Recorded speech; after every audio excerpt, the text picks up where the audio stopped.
앞으로 비트코인 가격 전망 어디까지 오를 것이라 보시나요? 일단은 이 가격 전망에 대해서는 제가 이걸 좀 적어왔어요. 그래서 좀 찾고 있는데 네. 이게 비트코인 가격 전망들 제가 굉장히 많이 봐요. 네. 이게 뭐냐면은 이 분석가들이 시장에 또 워낙 많잖아요. 그렇죠. 근데 그 사람들이 저마다의 나름의 모델들을 가지고 있어요. 그래서 모델들을 가지고서 가격이 2024년 중반 이 반감기 시점에는 얼마까지 갈 것이고, 그리고 이제 불장이 본격적으로 도래하는 건 반감기 끝나고 이제 최정점에 도달할 때는 얼마까지 갈 것이다. 이 가격들을 분석을 해주는데 범위가 이 사람들의 성향에 따라서 굉장히 나눠져 있어요. 범위가 굉장히 큰데, 지금 이제 이거를 이제 제가 보고서 기준으로 봤을 때는 기본적으로 100K는 넘을 것 같다 생각합니다. 100K. 2025년 중반까지로 해서. 그러니까 100K 지금 넘어가죠. 가격으로는 한 3.5에서 4배 정도는 가지 않을까 생각해요. 아. 이거는 제가 그냥 반감기 이슈만으로 가져간 거고. 한 1억 2천 정도. 그죠. 1억은 저는 네. 개인적으로 넘을 거라고 생각을 하고 있고, 네. 그리고 이제 이거는 어떤 모델들이 이제 반감기 사이클에 대한 모델들만 적용된 거기 때문에, 만약에 현물 ETF의 어떤 이슈들이 만약에 굉장히 많은 자본이 유입된다, 그러면 그거는 더 많은 상승을 좀 기대할 수 있다라고 생각을 해요. 그래서 뭐 이거는 굉장히 조심스러운 얘기지만 저는 좀 보수적으로 아마 그 정도는 잡아도 괜찮지 않을까라고 생각을 하는 거고, 개인적인 관점입니다. 자, 그리고 이제 번스타인에서 최근에 그저께인가 보고서를 냈는데, 거기도 좀 비슷한 이야기를 했는데 2025년 중순에 이 시가총액이 3조 달러까지 갈 거다라고 해요. 그러면 지금 기준으로는 역시나 뭐 4배 조금 안 되는 4배 정도 되는 거기 때문에, 공급량이 더 명확하게 정해진 상태에서 시가총액을 얘기한 거기 때문에 가격이 아마 한 그 정도 오르는 거라고 지금 생각을 하는 거고, 그리고 최근에 이제 비트코인 아카이브에서 제공한 거는 본인들이 맥스 카이저라고 하는 또 굉장히 유명한 굉장히 유명한 되게 시원시원하게 하시더라고요. 완전 시원시원하게 하고, 왜냐하면 본인 100달러에서 비트코인을 주었기 때문에 그냥 뭐 거의 비트코인 맥시멀리스트들 사이에서는 약간 시적인 존재. 그분 막 엘살바도르 가서 막 고문 참고 막 조언해주고 막 그렇죠. 그러던데요. 뭐 굉장히 원래부터 유명한 사람이었는데 그렇게 이제 맥스 카이저가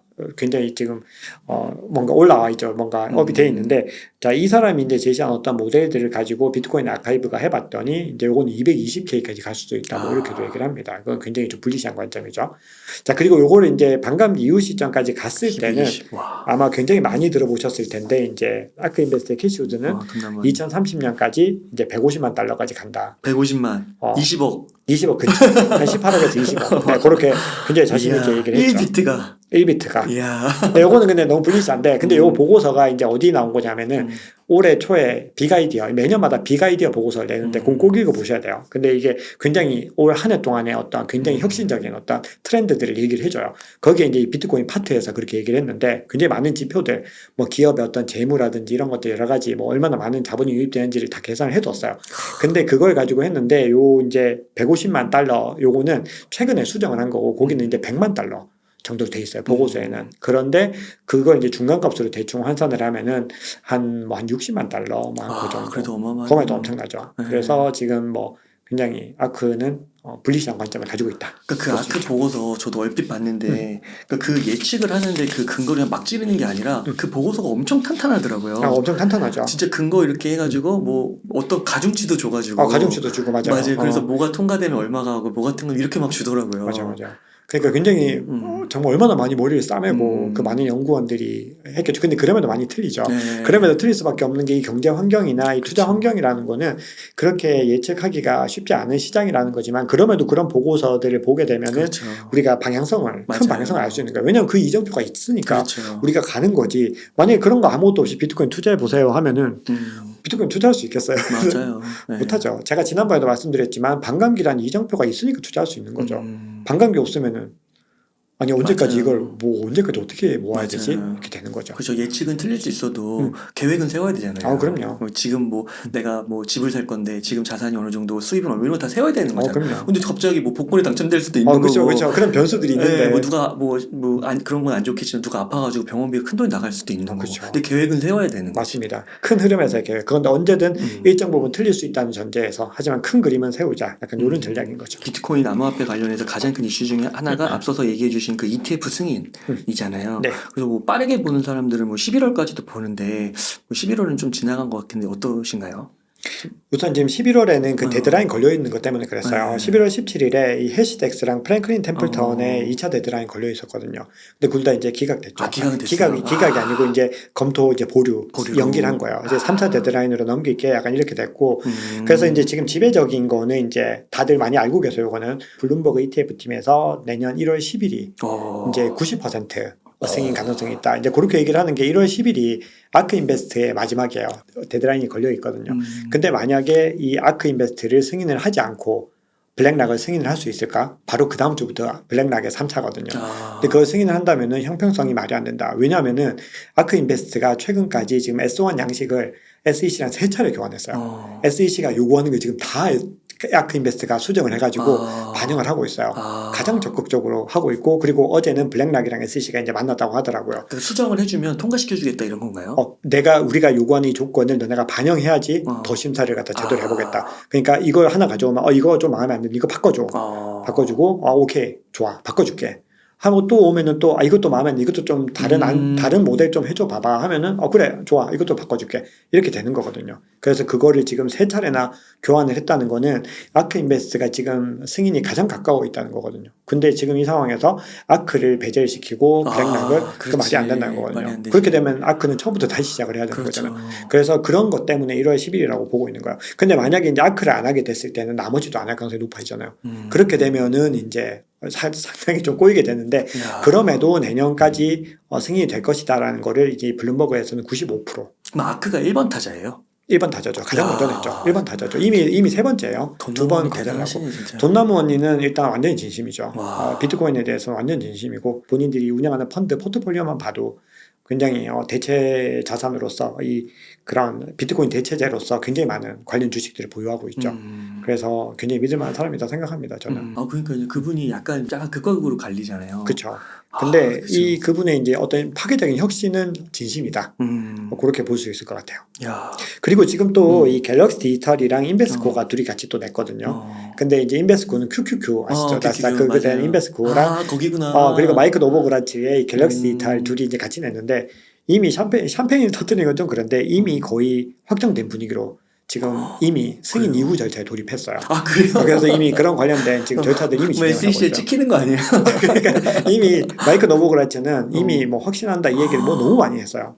그러니까 제일 먼저 그런 얘기를 하는 사람이 마이크 노보그라치가 이거는 여부의 문제는 이제 끝났다. 되고 안 되고는 아니야. 이제 시기야. 중요한 건 시기 언제 될 거냐만 남았다.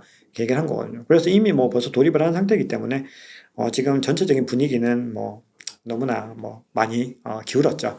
그러면 만약에 1월 10일에 아까 11일이라고 하셨나요? 1월 10일. 10.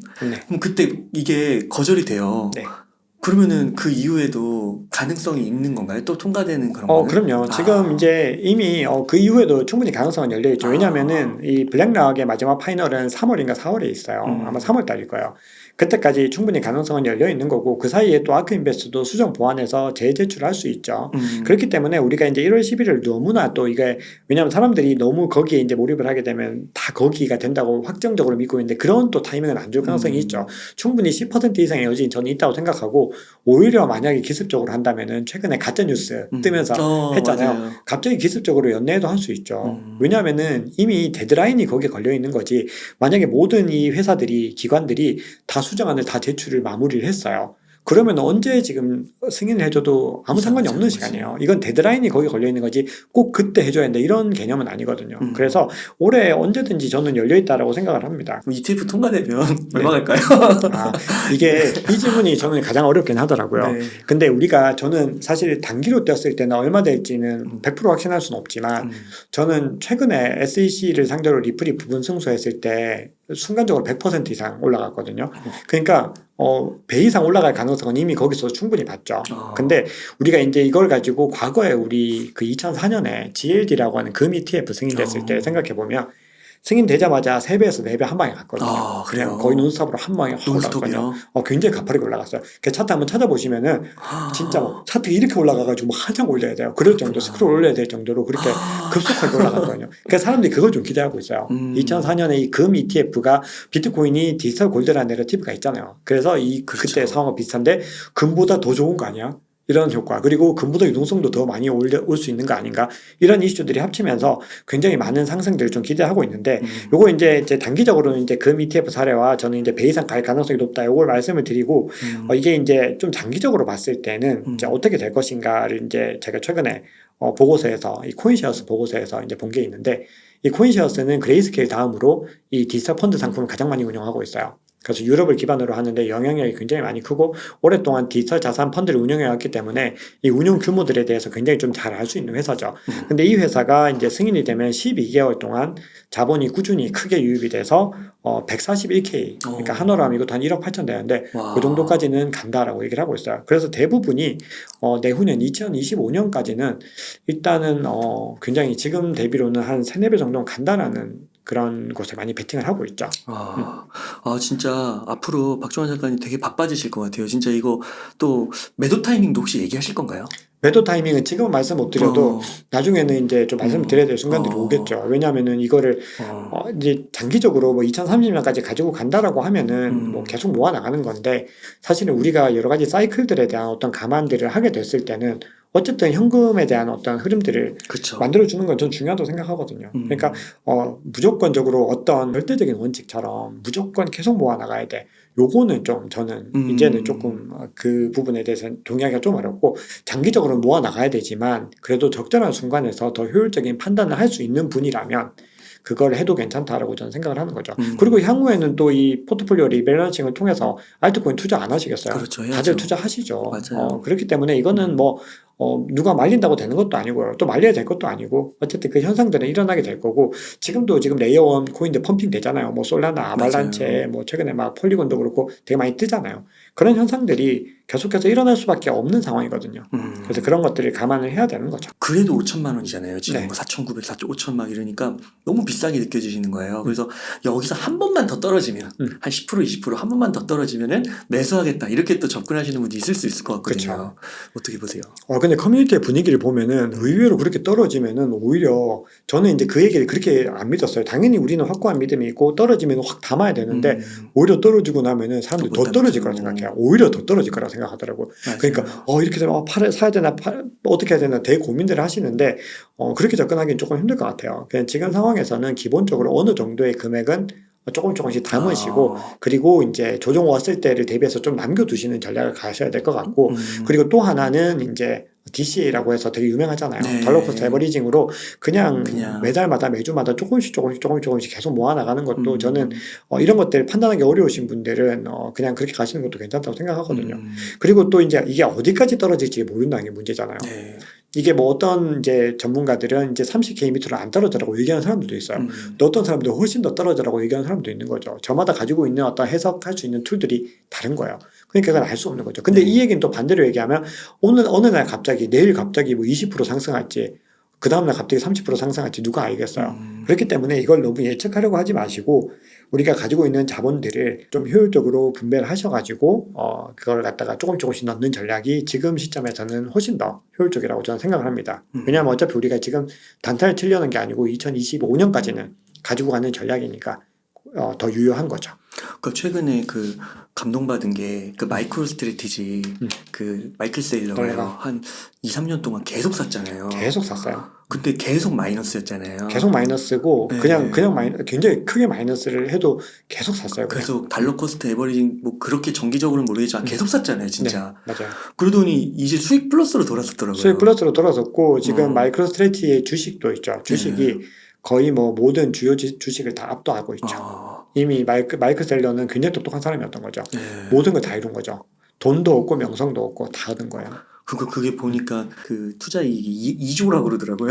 그러니까요. 워낙 많이 사가지고 워낙 상장 기업 중에서는 1위거든요. 보유량 1위이기 때문에 뭐 엄청나게 물량을 많이 가지고 있죠. 근데 이분도 평단이 4천이더라고요. 그러니까 사실 4천 넘은 지 얼마 안 됐잖아요. 그렇죠. 그러니까 그걸 계속 견딘 거잖아요. 계속 견딘 거죠. 그리고 그분이 이제 최근에 FASB에서 이제 재무 기준을 이제 바꿨잖아요. 시장 공정 가치 반영 바꿨는데, 그 전까지는 이게 무형자산으로 돼 있었기 때문에 가격이 떨어질 때마다 이사회에서는 마이클 셀러 잘라야 된다고 그런 얘기들도 있었죠. 내부에서도 2022년에는 그런 얘기도 나왔죠. 그래서 기사 외신 보잖아요. 마이클 셀러 위험하다 이런 기사 많아요. 근데 지금 뭐 결국은 됐죠. 최종 그런- 승자. 그러니까 그렇게 3년을 고생해서 얻으시는 분도 있는데 어떻게 보면 조금 너무 하나도 투자 안 하신 분들은 너무 쉽게 이렇게 또 수익을 거두려고 하시는 것 같기도 하고요. 그죠. 그런 것들 사실은 좀 뭐 모두가 뭐 저마다의 어떤 상황에 맞게 투자를 하는 그쵸. 거니까. 네. 그래서 지금 조금씩 모아가더라도 떨어질 수 있더라도 그때 오히려 더 담는다 생각하고 네. 그 보수적으로 하시면 되는 거니까 네네. 너무 급하게 맞습니다. 다가가지 마시라. 그러면 또 질문을 하나 드릴게. 이런 건 있어요. 그 앞으로 우리가 되게 그 비트코인 암호화폐의 미래를 좋게 본다고 해도요. 아직 그 매크로 이슈들을 보면 네. 아직 불확실한 게 많잖아요. 그렇죠. 아직 전쟁도 뭐 러시아도 안 끝났고 우크라이나 안 끝났고 하마스죠. 하마스도 아직 벌어지고 있고 중국 경기도 안 좋고 막 그렇다고 하잖아요. 네. 그런 가운데서 조금 분위기가 그래도 나아지고 있긴 한데 그래도 이렇게 계속 잘 나갈 수 있는지 보통 또 한번 자산이 올라가면 한번 또 크게 떨어진다고도 하잖아요. 네네. 그 부분은 어떻게 생각하세요? 일단은 우리가 매크로 이슈에서 자유로운 자산은 없는 것 같아요. 그래서 지금 비트코인 같은 경우도 당연히 그런 요소들을 봐야 되는데 지금 이게 좀 신기한 게 뭐냐면 근데 비트코인이 어떤 자산으로서의 성격이 이중적이다라고 해야 될까요? 굉장히 좀 특이한 게 있는데 이 사람들이 물어보면은 비트코인이 어떤 자산이라고 생각해 그러면은 고성장 위험 자산이라고 생각하는 사람이 있고 또 저 같은 경우는 안전 자산, 대체 자산이라고 생각하거든요. 그 두 가지 특성이 다르다는 건 투자자의 관점들도 두 가지로 나눠지는 거예요, 사실은. 그래서 제가 최근에 인터뷰를 할 때 내부에 계신 분인데도 비트코인은 위험 자산이라고 그렇게 얘기를 하시더라고요. 그러니까 관점이 다른 거죠. 아 내부자인데도요? 내부자 분들도 그렇게 얘기를 하세요. 그렇구나. 그러다 보니까 만약에 지금 이런 상황에서 내년에 유동성들이 돌아올 수 있는 그러니까 금리가 이제 인하까지는 아니더라도 거의 이제 동결해서 인하 시점이 이제 다가오는 유동성이 돌아오는 시점이 되면은 비트코인은 상승할 거다라고 생각을 합니다. 그리고 유동성이 실제로 가격을 크게 올리는 데는 굉장히 중요해요. 그렇기 때문에 그런 이슈들이 없는 게 비트코인에게도 저는 더 유리하다고 생각하거든요. 왜냐하면 모든 자산이 마찬가지지만 비트코인이 대체 자산으로서 어떤 영향력을 발휘했을 때 상승할 수 있는 부분과 유동성이 돌아와서 상승장, 유동성 장세로 갔을 때 어떤 상승세를 비교해 보면은 이게 더 클 수밖에 없는 거잖아요. 그래서 지금 상황에서 이제 조금씩 진정이 되면은 비트코인은 더 많이 상승을 할 수 있을 거라고 생각을 하는데 반대로 대체 자산의 관점에서 생각을 해봤을 때는 지금 이런 상황들이 이어졌을 때 안전자산, 어떤 이런 위험을 해지할 수 있는 자산으로서 또 어떤 것들이 부각될 수 있을까 그런 걸 감안해 보면 그래도 또 비트코인이 언급될 수 있는 상황이거든요. 와. 그게 올해 초에 있었던 상황들인 거잖아요. 그래서 위기 때 지정학적인 오히려. 위기, 금융에 대한 위기들 위기, 그리고 오르는 거. 그런 것들이 그래서 그런 여러 가지 두 가지 내러티브들이 다 적용되기 때문에 당연히 거시경제의 영향을 굉장히 많이 받겠지만 두 가지의 영향들이 어떤 다른 자산들에 비해서는 훨씬 더 좀 효율적으로 반영이 될 것 같다라는 생각은 들거든요. 그리고 지금 현재 이제 거기다 ETF 이슈에다가 그리고 내년에 또 대선도 있잖아요. 그러니까 결국은 유동성이 돌아올 수밖에 없는 없다. 이유들이 굉장히 많아지고 있어요. 이거는 굉장히 정치적인 것들까지 감안할 수밖에 없는 상황이어서 그렇게 보면은 지금 시점 굉장히 저는 좋다고 생각할 수밖에 없죠. 그 코로나 이후에 주식 투자 하시는 분들도 많이 느끼셨을 것 같아요. 그 매크로 이슈에 너무 이렇게 짓눌려가지고 투자 안 했다가 오히려 거기서 포모를 겪는 분들. 그렇죠. 지금 포모 겪는 분들 굉장히 많으시죠. 그러니까요. 지금. 그러니까 매크로 이슈는 참고만 하되 그리고 앞에서 또 분할 매수, 달러 코스트 에버리징 이런 거 얘기해 주셨으니까 자신이 감당할 수 있는 범위에서 이렇게 투자하는 게 좋은 것 같습니다. 맞습니다. 본인의 어떤 투자 전략을 잘 세우는 게 제일 중요하다고 생각해요. 남의 말을 듣지 말고 그러니까 제 말도 너무 믿으시면 안 되고 사실은 다 걸러서 들으셔야 되고 굉장히 냉정하게 비판을 하시면서 필요한 것들만 취하셔야 된다고 저는 그렇게 생각을 합니다. 질문을 꼭 하나 드리고 싶은 게 네. 작가님 요거 이제 좀 민감한 이슈일 수 있을 것 같은데 알트코인 질문 네네. 좀 드리고 싶어요. 네. 아까 이제 그 지나가듯이 말씀해 주셨는데 이제 리플도 사실 뭐 SEC랑 그 재판 결과에서 뭐 의미적으로는 거의 뭐 승소를 한 걸로 이렇게 보는 분들이 많은 것 같고 또 최근에 보니까 비트코인보다 알트코인도 엄청 올랐더라고요. 솔라나 네, 같은 맞습니다. 경우는 뭐 미국인들이 가장 사랑하는 뭐 코인이라고 하면서 뭐 거의 400% 오른 것 같던데요. 엄청나게 많이 올랐죠. 그래서 알트코인은 좀 어떻게 보세요? 일단 저는 이제 알트코인을 이제 제가 어떻게 뭐 보더라도 알트코인 투자를 많이 하실 겁니다. 어차피 그렇게 됩니다. 이미 네. 비트코인 투자 알고 난 알트코인 투자하겠다는 분들 많으세요. 생각보다. 근데 이제 어떤 시점에 문제가 있어요. 왜냐하면은 반감기까지는 우리가 이 상승세가 지속될 것인지에 대한 여부를 판단해 보면 비트코인은 가이드가 명확하잖아요. 그러니까 비트코인은 장기적으로 일정 부분 그러니까 우리가 또 비트코인이 정점에 올라갔을 때 어떤 시그널들도 있어요. 근데 그 시그널들이 올 때까지는 계속해서 상승할 가능성이 높기 때문에 지금부터 비트코인을 투자하는 거는 안전하다고 볼 수 있죠. 비교적. 근데 알트코인들이 지금 이제 비트코인 다시 대세 상승장 현물 ETF 승인이 되면서 대세 상승장으로 갔을 때 알트코인들도 그런 어떤 흐름들을 유지할 수 있는지를 생각을 해보면 네.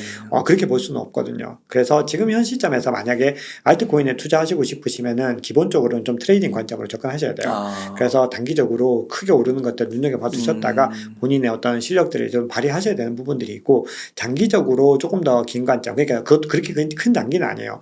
지금 중장기적으로 봤을 때는 이제 비트코인과 이더리움을 모아 나가는 게 지금은 더 효율적이라는 거죠. 기회비용 측면에서 봤을 때. 결국은 우리가 지금 하는 거는 돈을 벌려고 하는 거잖아요. 그렇죠. 근데 본인이 만약에 트레이딩을 잘 하는 분이라면 제가 뭐 제 말을 들으실 이유도 없는 건데, 그러지 않고 그냥 오르니까 포모에 의해서 무턱대고 투자를 하시면은 늘 이제 사면은 떨어지고 팔면 오르고 그렇죠. 이런 현상들을 다 겪게 되더라고요. 그래서 그 부분을 좀 유의해야 한다고 생각을 합니다. 알트코인 중에 그래도 괜찮아 보이는 거. 이게 매수 추천 절대 아닙니다. 아니죠, 절대 절대. 아니고 네. 이제 공부를 한번 해보시면 네. 좋은 것들을 말씀을 드리면, 저는 기본적으로 이제 레이어 1 코인들 지금 펌핑이 되고 있는 곳들 중에서 레이어 1 코인들은 그래도 눈여겨볼 만한 가치가 충분히 있다고 생각을 하고 있어요. 왜냐하면은 이게 이제 향후에 이더리움을 중심으로 가겠지만 이제 여러 플랫폼들이 지금 크로스체인 프로젝트도 있고 이렇게 동반 성장을 좀 하게 될 거예요. 왜냐하면은 이게 어떤 균형을 이뤄가는 과정들이거든요. 그래서 올라가게 될 텐데, 그렇게 봤을 때 우리가 비트코인과 이더리움을 제외하고 장기적으로 투자할 수 있는 거를 고르라고 하면 몇 개 안 돼요, 생각보다. 그래서 그렇게 봤을 때 이제 볼 수 있는 거는 이제 아까 말씀해 주셨던 솔라나나 카르다노나 뭐 이런 프로젝트들 같이 레이어 1 프로젝트들 중에서 유망한 걸 보셔야 됩니다. 이 두 개 사실한 말씀 절대 아니고요. 네. 자, 그리고 이제 레이어 2도 이제 눈여겨 좀 보셔야 되는 게, 이더리움이 성장을 했을 때 이 롤업을 기반으로 성장을 하게 될 거거든요. 그러면 이 롤업 프로젝트들을 좀 눈여겨 보실 필요가 있어요. 그래서 이것들은 지금 계속해서 굉장히 많은 자본들이 좀 유입이 되고 있는 것들이 나오고 있거든요. 그래서 그 프로젝트들, 제가 프로젝트 명까지는 말씀 안 드리지만 이제 레이어 2의 롤업 프로젝트들 한번 보시면 좋을 것 같고, 그리고 이제 뭐 체인링과 같은 프로젝트들도 어쨌든 이게 오라클이기 때문에 굉장히 많은 어떤 프로젝트들과 협업을 할 수 있는 부분들이 있어서 한번 눈여겨 보시면 좋을 것 같다, 이렇게 추천을 드릴 수 있습니다. 박종환 작가님만의 좋은 코인과 나쁜 코인을 구별하는 방법, 그런 게 있을까요? 일단은 제가 99% 사라진다는 얘기는 아직까지 여전히 유효하다고 생각을 합니다. 아직까지. 왜냐하면 너무 많은 코인들이 어떤 사용성 없게 만들어졌는데, 사람들이 이제 이렇게 얘기를 해요. 좋은 알트코인을 고르는 방법은 사용성을 봐야 된다. 그리고 그렇죠. 어떤 문제들을 해결해야 되고 어떤 이 문제들을 해결하는 방법들이 타당한지 이런 것들을 봐야 된다, 뭐 이렇게 설명을 해주시고, 그게 이제 실제적으로 VC에서 이제 활용하는 방법들인데, 그거를 이제 개인 투자자들이 할 수 있나요? 할 수가 없죠. 네. 혹은 뭐 백서를 읽어봐야 된다, 뭐 이렇게 얘기를 그것도. 하는데, 백서를 이제 저도 이제 백서 한번 봐주세요 하고 오는 경우가 간혹 있어요. 읽어보면 프로젝트의 어떤 상황과 상관없이 굉장히 멋있게 잘 쓰여져 있어요. 그러니까 백서로 알트코인을 백서를 통해서 뭔가를 파악하겠다? 그건 굉장히 오산이라고 생각해요. 그거는 거의 불가능에 가깝습니다, 실제 상황과는. 그럼 결국은 우리가 이걸 보려면 뭘 봐야 되냐? 팀을 봐야 되거든요. 어떤 팀이 하고 있느냐? 근데 우리가 그 팀을 만날 수 있느냐? 못 만나죠. 그러니까 우리는 결국은 알트코인을 투자할 수 있는 가이드가 없다는 얘기예요, 실질적으로. 야. 그래서 저는 이제 이게 추천드리는 거는, 만약에 알트코인을 조금이라도 긴 관점으로 보신다면은 시가총액 정말 넓게 잡으면 한 30위, 보수적으로는 20위 정도 안쪽에 있는 코인들만 보셔야 됩니다, 기본적으로. 그게 있고요. 정말 넓게 잡아도 50위권 밖을 넘어가는 프로젝트들은 굳이 투자 안 해도 되잖아요. 자, 그런 부분들이 있고요. 두 번째 또 볼 거는, 만약에 그럼에도 더 많은 수익을 얻고 싶은 걸 보고 싶다 하시면은 이 VC들이나 유망한 투자사들이 보유하고 있는 코인들 위주로 보셔야 됩니다. 그래서 그걸 가이드로 삼아서 이게 얼마나 잘 하고 있는지 봐야 되는데, 그 중에서 이제 대표적으로 좀 객관적인 수치로 볼 수 있는 거는 기터브에 가셔가지고 그 프로젝트를 찾아보면은 지금 얼마나 많이 지금 활동을 하고 있는지 내역들을 확인할 수가 있거든요. 그래서 그것들을 확인을 하셔가지고, 제일 이제 좋은 거는 시가총액 최상위권 위주로 보시고, 그 중에서도 이제 벤처 캐피탈이나 아니면 기관들이 투자하고 있는 걸 보시고, 마지막으로 이제 기터브에서 얼마나 열심히 활동하고 있는지, 진행한지, 이런 것들을 보시면은 그나마 이제 어느 정도의 가이드는 될 수 있다 생각을 합니다. 그러니까 약간 그 물건 살 때 리뷰 느낌이네요. 다른 분들이 막 그렇죠. 이렇게 봐놓은 그죠, 거. 그렇죠. 그 굉장히 중요하잖아요. 리뷰가 사실은 진짜 중요하죠. 맞아요. 대부분 저도 이제 살 때 그렇고, 제 와이프도 리뷰를 엄청 열심히 첫 읽어봐요. 번째지, 거의. 이게 첫 번째거든요. 그러니까 이건 알트코인은 그럴 수밖에 없어요. 그게 이제 완전히 예외인 거는 비트코인과 이더리움, 이 두 가지만 좀 예외인 거고, 나머지는 거의 그렇다고 보셔야 되고, 그리고 아까 제가 레이어 1 말씀드렸는데, 그 위에서 올라가는 이 유틸리티 토큰들 있죠. 그런 것들은 기본적으로는 좀 단기 트레이딩으로 접근하셔야 돼요. 네. 이거의 어떤 가치들을 내가 지금 알아보겠다. 물론 거기서 굉장히 크게 뜨는 프로젝트들이 있죠. 과거 예를 들어서 뭐 엑시 인피니티라든지 아니면 샌드박스 같은 프로젝트들도 있고 뭐 굉장히 유명한 프로젝트들이 또 있어요. 뭐 디센트럴랜드도 있고. 근데 이제 그런 프로젝트들을 내가 찾아낼 수 있을까 생각을 해보면은 그거는 어떻게 보면은 많이 올랐을 때 결국 찾아내는 거거든요. 네. 그렇기 때문에 너무 초입해서 많은 수익을 얻기보다는 안정성과 수익성을 동시에 좀 고려하자. 이게 좀 좋은 전략이라고 봅니다. 비트랑 이더는 안 없어지는 거죠? 그 둘은 이제 기축 통화인 거죠. 네. 그냥 이더리움도 이제 이더리움 네트워크의 기축 통화잖아요. 음. 그러니까 그 둘은 저는 기본적으로는 안전하다고 생각을 하는데 음. 그 중에서도 비트코인은 또 훨씬 안전하죠.